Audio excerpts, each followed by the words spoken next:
I don't just want a seat at the table, I want the best seat at the table.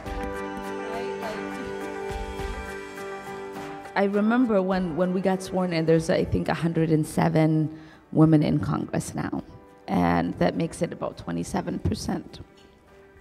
And there was a reporter who asked, you know, how I felt about it, and I said, I'm not excited.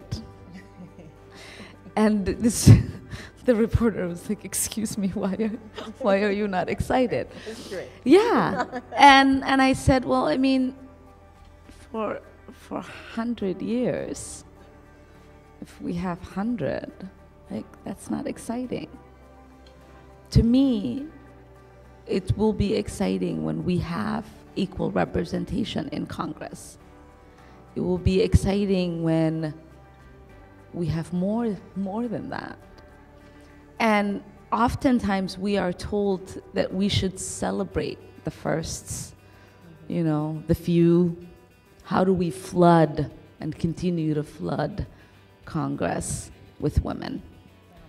There's a mountain we gotta climb. And how fast we get to the top of that mountain depends on the intensity we think we can. And I believe at the moment, we're starting, and it's scary, but we're starting to get complacent and excited by only having 100.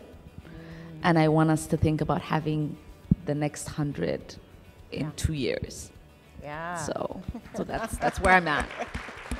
Like, it's good, sure, 100, but we need another 100. It means that we talk about the real changes that need to happen, not only in regards to race and culture and identity, but how intersectionally we are impacted by the policies that people who don't live our struggles are creating. Because when you are only talking about what it means to be a black person or an LGBTQ plus person, or, you know, someone who is an immigrant or a Muslim, you don't often get down to actually talking about the real struggles, how we, you know, are economically disenfranchised, right? The power structures that exist that only allow us in so far, but don't ever really fully have us at that table. And so for me, I'm interested in looking at that. I don't just want a seat at the table, I want the best seat at the table. Right? Like, you can't just go after the shiny things. Getting elected and, you know, and being a first is all wonderful.